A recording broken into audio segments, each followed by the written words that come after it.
పారిశ్రామికాభివృద్ధి దిశగా మరో మెగా ప్రాజెక్టును కేంద్ర ప్రభుత్వం రాష్ట్రానికి కేటాయించింది. సంగారెడ్డి జిల్లా జహీరాబాద్లో ఇండస్ట్రియల్ స్మార్ట్ సిటీని ఏర్పాటు చేయనున్నట్లు మోదీ సర్కారు ప్రకటించింది. 3000కు పైగా ఎకరాల్లో 2361 కోట్ల రూపాయలతో అభివృద్ధి చేయనున్నట్లు తెలిపింది. హైదరాబాద్ నాగ్పూర్ పారిశ్రామిక కారిడార్లో భాగంగా ఈ ప్రాజెక్టు అందుబాటులోకి తీసుకురానుంది. 174,000 మందికి ఉపాధి అవకాశాలు దక్కనున్నాయి.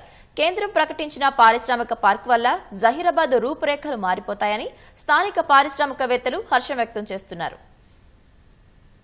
సంగారెడ్డి జిల్లా జహీరాబాద్ లో పారిశ్రామిక నగరం అభివృద్ధికి కేంద్ర ప్రభుత్వం పచ్చజెండా ఊపింది. హైదరాబాద్ నాగ్పూర్ పారిశ్రామిక కారిడార్ లో భాగంగా జహీరాబాద్ కు 9 కిలోమీటర్ల దూరంలో 3,245 ఎకరాల్లో 2,361 కోట్లతో గ్రీన్ ఫీల్డ్ పారిశ్రామిక నగరాన్ని అభివృద్ధి చేయనున్నారు. ఈ మెగా ప్రాజెక్టు ద్వారా 174,000 మందికి ఉపాధి లభించనుందని కేంద్రం ప్రకటించింది. ఆటో